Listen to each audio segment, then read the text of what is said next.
ఆంధ్రప్రదేశ్ ప్రజల కలల సాకార ప్రాజెక్టు పోలవరం ప్రాజెక్టు. ఈ పోలవరం ప్రాజెక్ట్‌ని ఎప్పుడు ప్రారంభిస్తారా అని గత 20 సంవత్సరాలుగా ప్రజలు కళ్ళల్లో ఒత్తులు పెట్టుకొని చూస్తున్నటువంటి పరిస్థితులు.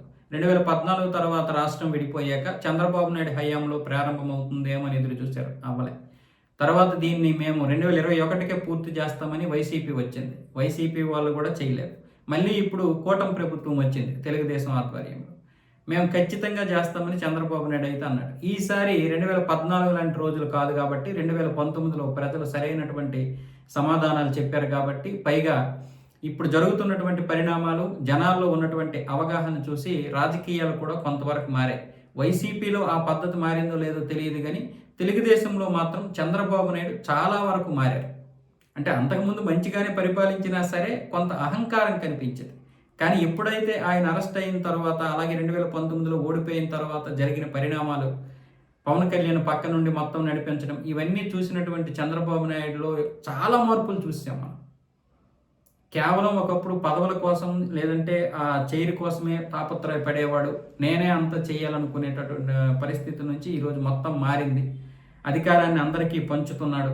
అలాగే కొంత అహంకారం కూడా తగ్గింది. ప్రజల కోసం ఇక సేవ చేయాలి, ప్రతిదీ కూడా సకాలంలో పూర్తి చేయాలి అన్నటువంటి ఇది కూడా చంద్రబాబు నాయుడు గారిలో వచ్చింది అన్న ఒక ఇదైతే మనకు కనిపిస్తుంది.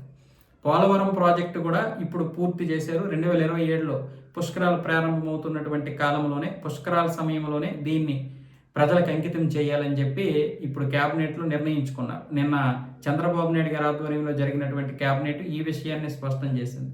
పుష్కరాలకు ముందు కానీ పుష్కరాల్లో కానీ ఈ యొక్క ప్రాజెక్ట్ని జాతికి అంకితం చేయాలి. దానికి సంబంధించినటువంటి డేట్ని కూడా ఫిక్స్ చేసి నరేంద్ర మోదీ గారిని రప్పించి ఓపెనింగ్ చేస్తారు. దానికి సంబంధించి ఇప్పటికే కేంద్ర ప్రభుత్వం చాలా వరకు నిధులు కూడా పంపించింది. సో దీనివల్ల ఆంధ్రప్రదేశ్ ప్రజల యొక్క జీవితాలు మారుతాయి. 1 సాగునీరు, 2 తాగునీరు, 3 పరిశ్రమలకు కూడా నీరు అందుతుంది. తద్వారా అంటే 3 రంగాలకి నీరు అందడం వల్ల సమస్యలు చాలా వరకు తగ్గుముఖం పడతాయి.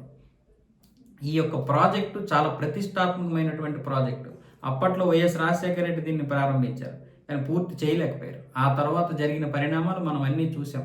కానీ ఇది రోజు రోజుకి ఆలస్యం అవుతుండడం వల్ల వేల కోట్లు రూపాయలు దీని మీద ఎక్కువగా ఖర్చు పెట్టాల్సి వచ్చింది. అనేక ఈ ఎవరైతే కాంట్రాక్టులు తీసుకున్నారో వాళ్ళని కూడా ప్రభుత్వం మారుతున్నప్పుడల్లా మార్చడం వల్ల కూడా దీని మీద వ్యయం విపరీతంగా పెరిగిపోయింది. ఎవరి సొమ్ము? ప్రజల సొమ్ము.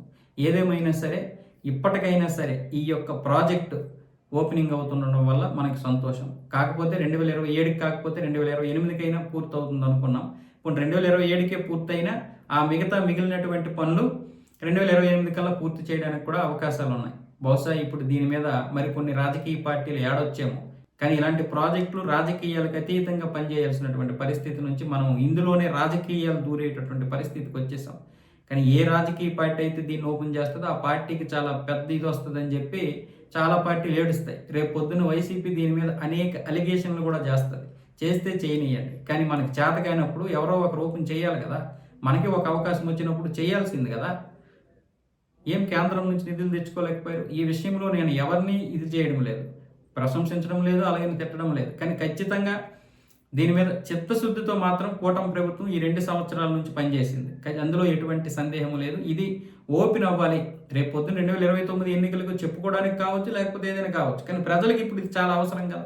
ఆ విధంగా కూటమి ప్రభుత్వాన్ని మనం అభినందించాలి.